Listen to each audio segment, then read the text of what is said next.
Joe, welcome back. It's nice to be back. It's so good to see you. I always enjoy being on the podcast. And I always enjoy you being on the podcast, and our listener enjoys you being on the podcast. Of course, I usually say listener. However, we're on social media. We're on YouTube as well. Mm-hmm. And so our viewer. My apologies. Also, yeah, right. Yeah. Haven't watched me. These faces have the opportunity to see us as well. And as we continue our conversation on generosity, our last time we talked, there's the opposite of generosity, especially like in the workplace and in life.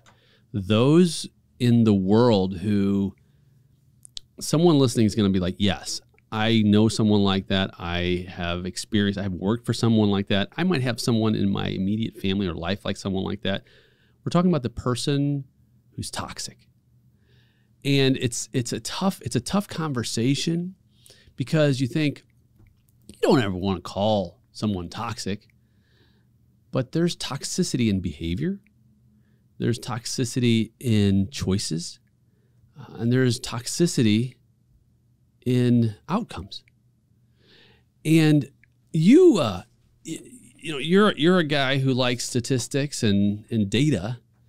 Some surprising data that I just thought was just wow. You think about, okay, how many employees report working for leaders who are considered to be damaging and toxic? Is it 1 in 5? Is it 1 in 10? No, it's 64%, according to a 2020 workplace survey. 64% of employees reported working for leaders they considered damaging or toxic. That's more than 1 out of 2. Does that surprise you? No.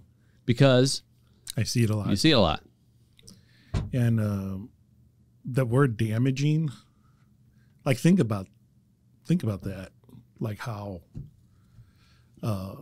that's the furthest away you want to be as a leader, like to damage someone. Because as a leader, we have that responsibility to help others, promote others, challenge others to be better. And when you think about toxicity and damaging, it paints such a cruel picture of what a bad leader can be. Yeah. And that's what you want to avoid in a workplace. Yeah. We use the old term damage control, right? It's a cliche. But we want to eliminate damage. Why? It sounds simple. We need to talk about it. Like why is damage not good? Well, think about a tree, right? Plant a little seedling, you water it, it's going to grow. Now think about, every so many days going out and chipping away at the bark on it. Sooner or later, you'll kill the tree, right? And that's what a toxic leader does. They chip away at people. It might not even be like all at once, like in your face, like, obvious. But some, when we say leaders too, I think we're really talking about managers, business owners, maybe teachers, government people, politicians, all of those can have damaging effects on the people around them because they hold a position of authority. Yeah. And it's a scary place to be if you're on the receiving end of that toxicity. Yeah. It's someone listening is there right now. Perhaps someone listening is on the other end and they're listening like, I might be the person you're talking about. Don't stop listening. Definitely don't stop listening. But I find that most toxic people have no idea that they're toxic. Yeah. In fact, that's one of the assessments, if you will, of toxic leadership is they don't know. They're not self-aware. And it's not even on this list, if you will, but I've seen it to where it's kind of the opposite of emotionally intelligent. There's a number of factors that emotionally intelligent people have that toxic leaders don't have. Emotionally intelligent people are self-aware. Mm-hmm. Toxic leaders are generally not self-aware. In fact, generally, as you said, they think they're doing just fine. Well, Everyone and they else don't has take a problem. accountability for it. That's exactly right. That's it. Back to what you were saying about some of the damage that's done. Here's another study in Gallup said a primary reason for employee burnout, 23% of cases was toxic leadership. It's about 1 out of 4 people who burn out as a result of that same leadership issue. If this is an epidemic.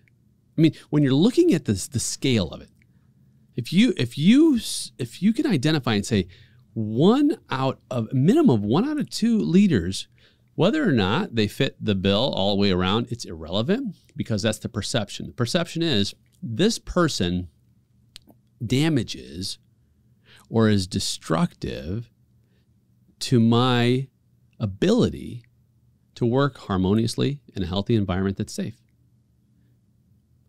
That's staggering. Mm-hmm. I mean, you can't under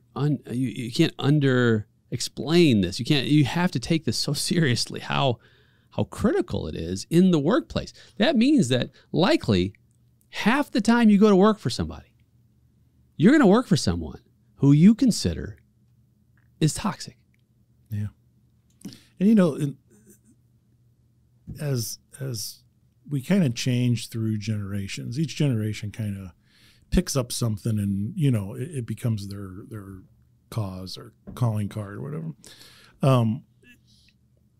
And we find that like the newer generations are more accepting of people. They're more, in harmony with each other. Yet this toxic leadership goes on and on and on. It keeps continuing and continuing and continuing. And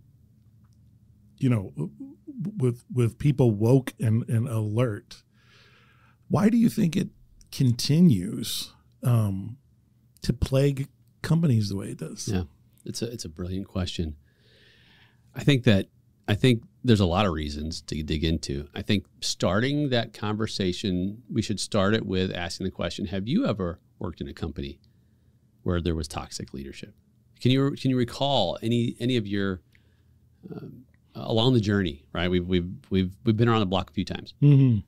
Can you recall any instances where you worked for someone, and maybe not full blown toxic, but there were tendencies of toxicity? If I didn't refer to a particular job, but I could refer to toxic people, mm-hmm. Because in big corporations, like you'll have lots of toxic people, and I don't think they know it. Like I really don't think they know it, and because they're not self-aware, they're not aware of others. They definitely lack any kind of empathy in order to, relate to people. And I've seen a lot of toxic people, but there's something driving the toxicity. And I think with a lot of these folks, I have made breakthroughs with by just getting to know them and where they're coming from. So they're behaving in a way that's toxic to other people, most likely because they're protecting something, defending something. They have a preconceived notion of how things work or how people are going to relate back to them. So it becomes this constant like barking dog of emotions. And I think as servant leaders, it's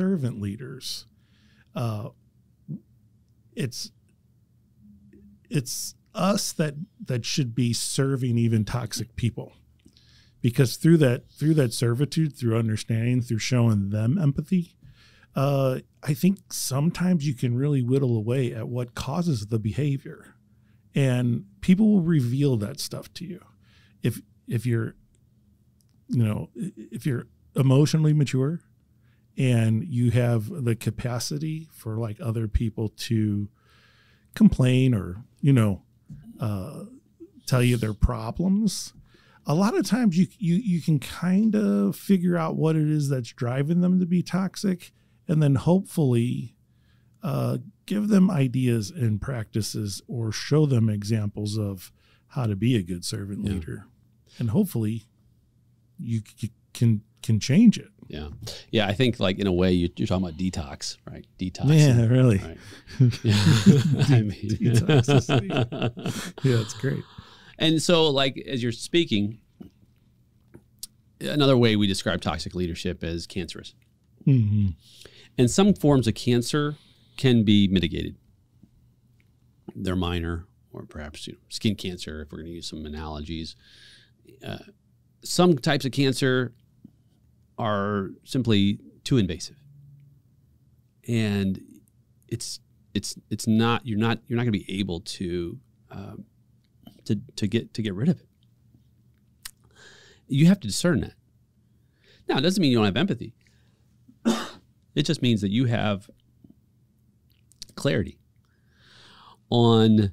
You asked me earlier, what, in my opinion, what are some of the triggers or the factors for toxicity being in an organization? Well, I'm going to tell you it's top down or bottom up, as we like to say from a servant leadership perspective.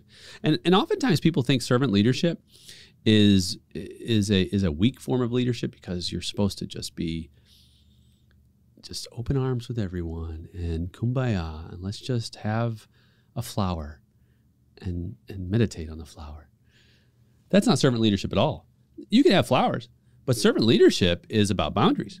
It's about protection. It's about mission, vision, values. It's about having the fortitude to stand for what matters in how I best lead this organization from the perspective of, am I providing the tools and the resources necessary for everyone to accomplish the missions we've all agreed to? That's the heart of servant leadership. And so servant leadership is not weakness. It's meekness in some ways. And meekness is not weakness. It's power under control. You don't have to wield the sword because you're not threatened. And so when you look at how toxicity begins to develop in an organization, I think in some ways, and this isn't comprehensive, but I think in some ways, we've let our guard down as an organization in terms of what is most valuable. Is our highest priority for the promotion of progress a safe environment where people can do their best possible work? If that is a non-negotiable, then toxicity can't exist in that space. Cancer cannot exist in that space because by its definition, there is a fear that I will be threatened by some kind of a loss. Just with some of these statistics, it damages well-being. It decreases job satisfaction. It increases high stress levels. It increases turnover, lower job performance, anxiety, depression. These are all results of toxicity in an organization. Clearly, those are not fundamentally acceptable for high levels of performance. So when you have an organization that's allowing that, we have an organization that is either not clear on its mission, vision, and values, or those mission, vision, and values do not address those fundamental needs of an individual to do their best possible work. Yeah, I like you comparing it to a cancer, because I've used this verbiage before with managers I've trained and through leaders that I've encountered, and I always tell people, be a scalpel, not a hammer, when you're in authority, right? So cancer is something that you'll treat it in any way that you can, but in worst case scenarios, you have to cut it out, right? So I'm going to give you some. Because I like to take concepts and like show people the actual reality of those things. So I'll give you an example of something that I've dealt with just recently. So you have two people, not in leadership, not in management. All right. And what they'll do is they get in a tiff about something, right? And then that can kind of grow like a cancer grows. But the worst part of cancerous relationships or toxic relationships, even at the most basic level of a company, is that when someone is against someone else, the first thing they want is an ally, right? Because they want to be told by somebody, oh, you did the right thing, calling her names. That was okay. Yeah. That you guys, threw staplers at each other. So if I'm a toxic person, I'm going to go build my team, right, of all my little people that I can gather around at the water cooler and tell them, hey, can you believe what Nate did to me the other day? And then I want all of them to agree. And you're on the other end, and you're doing the same thing, right? So this is how cancer spreads in a company, right? So, they say one bad apple, can ruin one bad employee can start to just destroy the morality of a company. And it doesn't matter how much belief a person has in the company, because on a human level, we want to relate to other people, right? So if you come to me with a problem and I want to relate to you because, I want us to be friends and everything, probably what I'm going to do is be like, oh man, I'm really supporting you. You were right in this, right? Because you're looking for a coalition. Of course. So now how far does that go before, as a leader, owner, whatever, you have to cut it out of there? Yeah. I mean, like factions in an organization. Yeah. It just doesn't make sense. No. But you see it. You see it. You do. And there's a clear set of behaviors, and you've identified one of them. Another one's lack of transparency. Toxic leaders often withhold information for the clear purpose to manipulate according to their agenda. I mean, listen, sabotage is one of the oldest forms of war, and they keep others in the dark about important decisions, while, again, like you said, illuminating into some, hey, you know what? I'm going to let you in on something. Mm-hmm. You need to know this. Yeah. Make them feel a little special. Yeah. But it's all a manipulation. It's just all a source of manipulating someone, not leading them, just, manipulating It's them. division. It's divisiveness. And this is one of the issues, not only in any organization, but in any group, a family, a community, a religious organization, two friends. I had a conversation with a colleague who I've been working with for many, many years. And there was a conversation that got into that colleague's ears that was a distortion. And there was such upset because there was this feeling like, oh my goodness, I can't believe that after all these years that we would have these kind of problems, that I would have these kind of problems with Nate. And it got around back to me. And I messaged my colleague. I said, hey, can we talk? And we talked it through. And through that, we realized that this other situation created division, which was completely erroneous. It wasn't even real. And it galvanized the requirement, the response in terms of identifying and thwarting toxicity is to get things out in the open, get the truth out, speak what's really happening, get some transparency, and let the cards fall where they may, because otherwise you have the backbiting, you have the undercurrents, the negative undercurrents in an organization. I remember learning about an organization, and the CEO would say, "This is one of our core values is that there's no whining. This is a no whining company. Can't whine. Period. You want to work here? No whining. You can have challenges that we're going to overcome, but looking at it from the perspective of we're problem solving rather than simply complaining. And it changed the entire culture of the organization. Because when you're whining about others, you're developing coalitions about your own personal agenda. And at the end of the day, it becomes about you. Think about a divorced couple with mutual friends, like mutual. Oh, that's a good one. You know, when there's a divorce happening, you know, it's even almost a joke in movies that, you know, you have to pick. Who are you going with? You know, what team are we going to be on? And that same thing takes place, like you said, in a family or in a marriage where what do?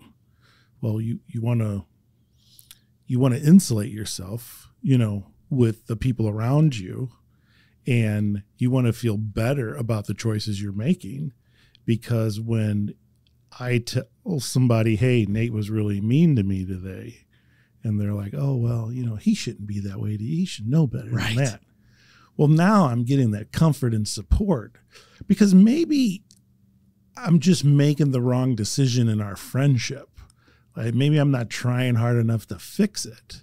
Maybe I'm walking away from something that if I was completely transparent about what happened, I may have some, you know, naysayers like, hey, maybe, you know, you didn't really give Nate a chance, or, you know, maybe you should rethink this direction you're taking. And, you know, you don't have to divide up your friends, but it's, you know, there's so many names from toxic people, you know, the pot stirrer, you know, cancer. It's just, however you recognize it, don't give it a second longer than you need to. Okay. Because that is one thing that you can't overcome sometimes if you can't change the person at a core level. So like a lot of times, you know, owners, entrepreneurs, managers, they don't really have the time to walk down that walk I was telling you about of, you know, getting in that person's head, seeing what makes them tick, trying to save them for the company. A lot of times the company doesn't have the resources in order to survive that. So if you're in a place right now and you have a toxic employee, and you see it clearly, but you don't have the time or the resources to fix it, I would say let that person go as soon as you can. Because what then happens is the people someone is toxic to, okay? Because toxic people, they lash out at all kinds of people. They don't pick one person, right? They're all over the spectrum. And, you know, if you could hear behind closed doors, I'm sure a lot of people are talking about this toxic person. But it's a weird thing. What happens is that even though it's just this one person that's causing it, it becomes a break in trust from employee to company. Because now the company is not protecting me. The company is allowing this to happen. What kind of company hires a person like this that treats other people this way? Yeah. Right? So you think it's this isolated incident where, oh, you know her. She's angry with everybody, or, you know, he always says some backhanded comment to people. It's not going to be him or her that you're dealing with now. It's going to be your trust that it's called corporate trust. Yeah. I mean, it's the trust that your employees have that your company is going to do the right thing, not only in its business plans, and not only in the way that it hires, but also in the way that it fires and gets rid of those kind of problems. Couldn't agree with you more. And I am completely in favor of clarity, clearly set boundaries. Because if it's a cancer, you have to set the boundary. Individuals will go, especially the toxic kind, will go as far as the boundary will let them go. And you have I'm right now, I'm talking to the leadership team. I'm talking to the ones who establish the parameters, the principles. You have to protect your organization from toxicity, from cancer. And how one of the ways you do that, you must be clear, and I mean crystal clear. Communicate your expectations, establish what's acceptable and what's not acceptable, and assertively address those inappropriate behaviors and immediately. Now, you be respectful, be professional, but be quick with that scalpel. You must demonstrate to your followers that you can be trusted to lead them safely as you embark on your desired destination. As you said earlier, people are looking for that. They're looking for you to set the tone for how this organization runs. And if you don't stand firm on protecting those individuals, they're going to go someplace where they can be protected. So let me pose a scenario to you, and you tell me what you would do. Because I think the time to fire, I think quickly firing someone, it has some different time structures depending on what the company is. I like to take things to extreme, like, get rid of them tomorrow. But in reality, get rid of them in the time that it takes to not damage the company. So there's our timeline. We don't want to make a rash decision and open up a situation where a job isn't being done, and it's going to cripple the company in some way. But let me ask you this. This is just, we're just messing around. So you have a team that you have a business that's highly dependent on sales and its sales team. Okay. And you got a dozen or so salespeople, but you got this one star. I mean, going there. Star sales guy. You're going on a nice vacation this year because of this guy. Like, he's really pulling it in. And you start to find out, man, he's kind of not a nice guy, right? He's a little mean and condescending to people, and paint whatever scenario you want. Mm-hmm. He's your most successful employee. He's your most successful salesperson. He's making the most commissions. He's providing the company with the most money. What is on a scale, what is the tipping point to when we say, hey, look, it's not worth it? What transpires that says, okay, he may be pulling in 80% of the sales, but I'm going to just cut my losses, get rid of them, and hope that I can survive or find another superstar? Yeah. Because this faces a lot of people. Someone listening right now is like, hey, that's me. That's a situation I'm in right now. It's a phenomenal question. And it's not an easy question to answer. You can't just be nonchalant and carte blanche and say, oh, yeah, well, this is what I'm going to do. Because that's just not how business works. Yeah, when your money is affected, when your livelihood is affected, you will pause and take a look, of what's a good time. Yeah. First step I would take is I would pull this individual in and have a talk and express that, hey, you are our number one salesperson. You are stellar when it comes to closing. You're responsible for whatever percentage of our gross sales. You're killing in that area. However, that's not the only measure in how we measure success in this organization and how we measure whether or not someone is a fit for this community, this ecosystem, this culture. In fact, and you're falling back on vision and culture now. Yeah, I am. Here's where I go. So one of our key principles that you signed up for is to care extraordinarily. In fact, that's our very first principle in this organization. And right now, you're at a 1 there. And you can't be at a 1 if you're going to be a part of this team. You have to be a minimum of a 7. We can get you to a 10. But you have to want it, and you have to begin to work toward it. And you have to commit. And if that's not something that you desire to hold as one of your core principles, I understand. And it will be really difficult to see you gone, for you to go on and embark on a journey where you can be a part of a team that embraces other principles than these. But if you are, and you really desire that, and you've got some areas that you want help in growing in to get there, let's roll up our sleeves. So let me be devil's advocate. As you would. So the response to that is, hey, Nate, look, I love the organization. I love what I'm doing, right? But I'm busy. I don't have time to coddle these people and ask about their weekends. Come in, do your job. You don't have to talk to me, and let's go home. Is that what you think caring extraordinarily is? Well, I care about this company. I care about my job. And what is this company?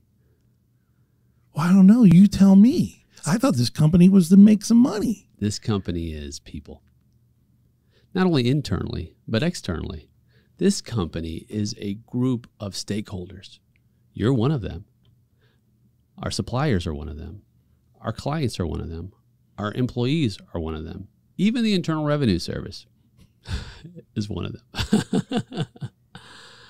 And to care extraordinarily means to set my own self-interests aside for the collective interest.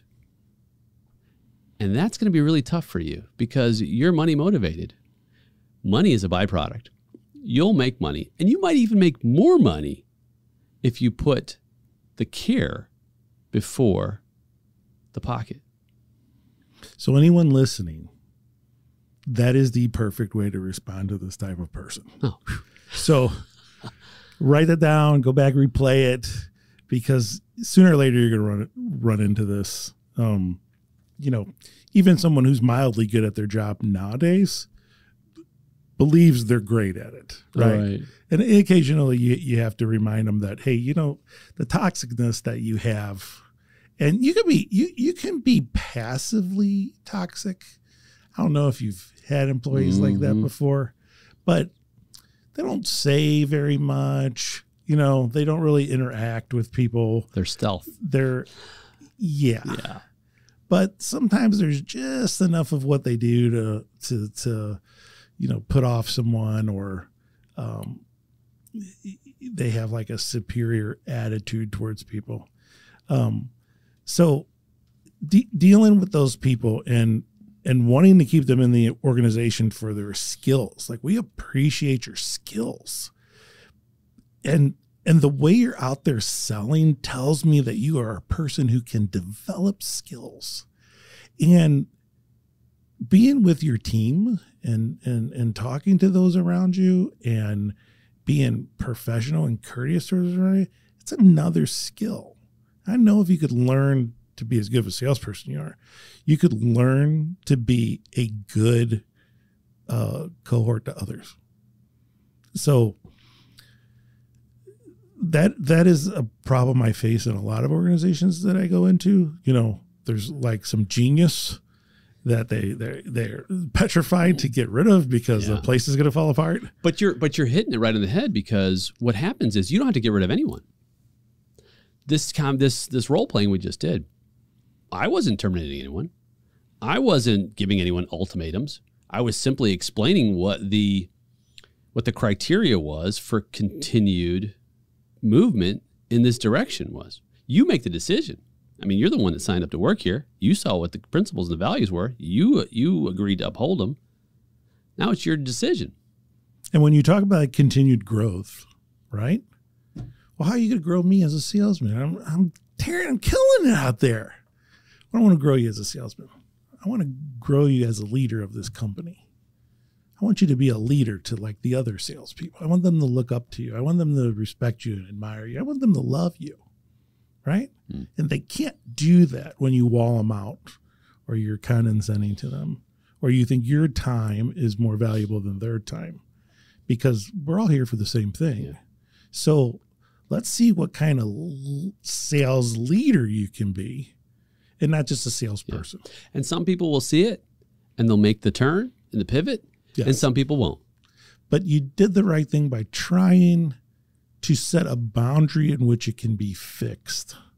Even if you're saying, let me help you with that. Let's meet once a week.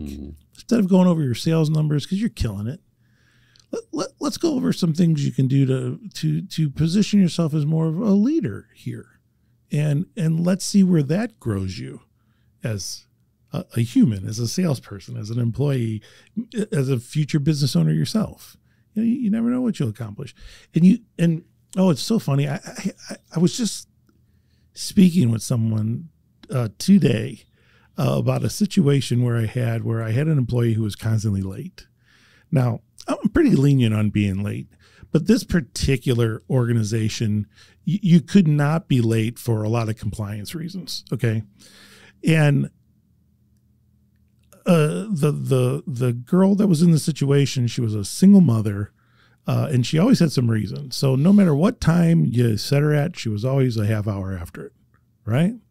So I asked her one day, I said, does this job help provide for you and your daughter? Okay. Because if it's just a hobby, then I don't have anywhere else to go with this. I got to get someone else. But if it's really a job that's providing for you and your daughter, then I want to know that. So she says, yeah, of course, of course it is. And I said, well, the first thing I want to do, I want to express how important it is that you're on time. That's very important. I said, and whatever it is you're doing, whatever it is that's keeping you from going to bed at night, or whatever happening in the morning that's keeping you from coming in or waking up, or whatever it is, that's all time that you're spending doing that. Now, if you didn't have a job, what would you be spending your time doing? Oh, well, looking for another job. So what would you rather be doing? All of the stuff that you're doing now, looking for a job, or just coming into work on time and providing for your daughter? I will come in to work on time. Okay, so we both agree, right? And that rang a bell with her, right? Brilliant. No more trouble after that. So you never know when you try to approach in the way that you did, if you're going to hit that, magical button that makes someone go, man, you know what? That's true. I could be better at that. Yeah. I want to be better at that. And that's that, emotional intellectualism, or it is that emotional maturity that allows a person to make that change. When they can't make the change, they're wrong for the organization. They'll probably never make that change. But always try that approach. Agreed. And the way you bring it all together as we close, it's really a matter of us leading well. It's a matter of us providing, the way I see it, we're either illuminating or eliminating. We're eliminating pathways that don't lead us to our desired end state. And we're illuminating pathways that do. And it's up to us to communicate those effectively in a way that helps people to see a better pathway for their own journey. And that's, I think, the heart of being empathetic while being real about what's possible and giving people an opportunity to step through that door on their own or a different door. And knowing no matter how difficult it is for us, i.e. the situation with the sales leader, that'll hurt sales. But at the same time, a little bit of chemo might put me out for a bit, but the cancer's gone. I'd rather live another day than have a good few days and not see another in a year. Yeah. It's good stuff, man. You know what? Well, before we go, though, I have a little bit of a different take on lateness. This is like the after hours rule. So I tend to I look at lateness as a breach of contract. Yeah, I look at if it's been explained that this is the time you arrive, then that is an obligation that we've contracted. In the same way that we've contracted an obligation for me to compensate you timely. And so one analogy then is to say, hey, how would you feel if for every minute you were late, I was late a day on paying you, and then half an hour was 30 days late? How would you feel about that? And your typical employee would say, I'd quit. It's like, yeah. I'm quitting you then. So it's funny because my take on being late is, if you're in a position to allow flexibility, allow the flexibility, because I think it puts them in their best range there on where they can work and where they're best. But if it is a contractual, you have to be here because if you don't, X, Y, and Z can't get done, and we can't start work, then yeah, I would definitely take that as a good way to explain it to someone. Yeah. I tend to look at it as we've made an agreement, and depending on your level of commitment to that agreement, granted, there are going to be situations that are, I'm going to say, beyond control. But the majority of the time, it's literally a matter of how much of a priority this was to me. And so when the priority level decreases, my effort level generally tends to decrease as well. So you've heard the saying, if you're 10 minutes, if you're on time, you're 10 minutes late. Some people say that, right? I'm one of those people personally. Like, I abhor being late. And God blessed me with a spouse that's not the same. So over the last 25 years, I've had to find a new zen when it comes to getting places together. Now, but when it's up to me, I'm going to be pretty early. I'm going to be in that parking lot.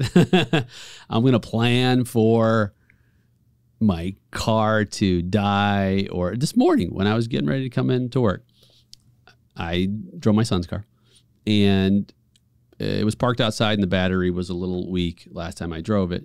So I brought 2 sets of keys, one for his car and one for mine, in case his car didn't start. I didn't have to lose 4 minutes in going back in the house and getting my keys because I just didn't want to be late. I think when you start to think in those terms, you're setting a precedent for honoring and respecting a commitment. And it shows. I've had folks in my camp who were chronically late. And I had to make the conversation with them like, look, you're chronically late because you just don't care about being on time. It's not a priority to you. Because if your life depended on it, you better believe you would be here, or the lives of others you cared about. Mm-hmm. And so when I had those conversations, and I say, my life depends on getting you paid on time. The life of this business, because I'm committed to it. And I won't ever stop being committed to that. And that changes an understanding of just how important this commitment is, because it flows into everything else in life. The more we walk in integrity in terms of what we say we're going to do and actually following through with that, the more we can be trusted. I hate to have to be more than one place in a day. and this is why.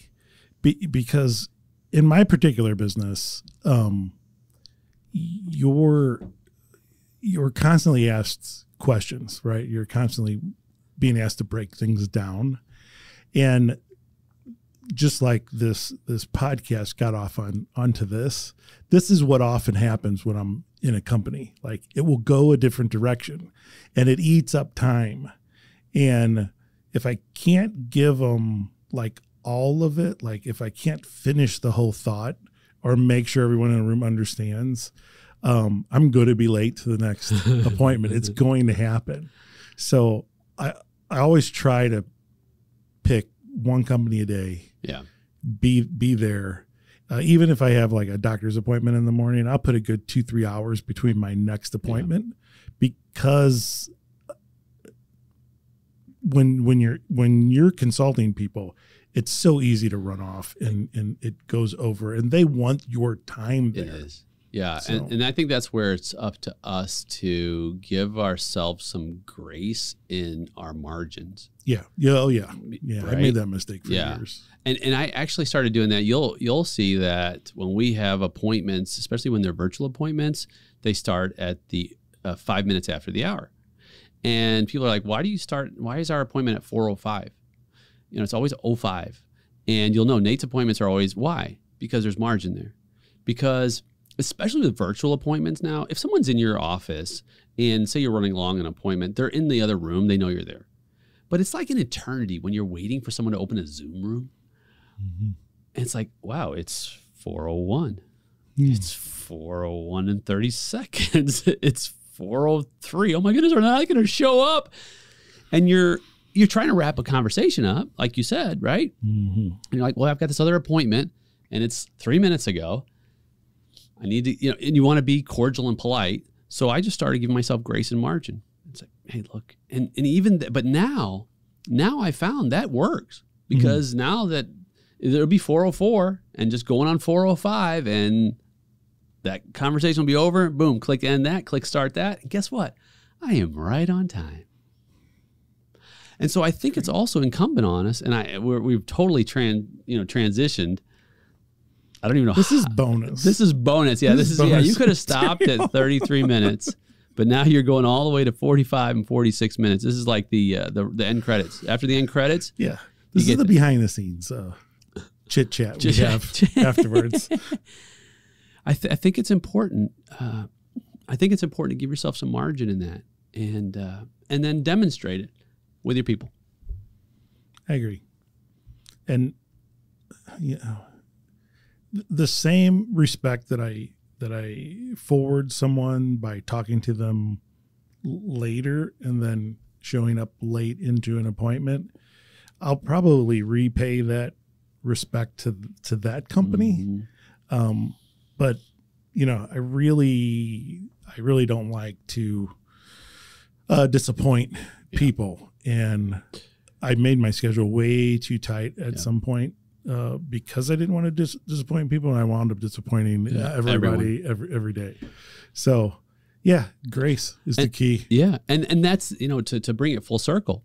That's literally one of the opposites of toxicity, because toxic behavior expresses a lack of accountability, as you had said earlier. And what you're doing is you're taking complete responsibility for your actions. You're saying, hey, look, you know what? I'm not going to blame others for my failures or shortcomings.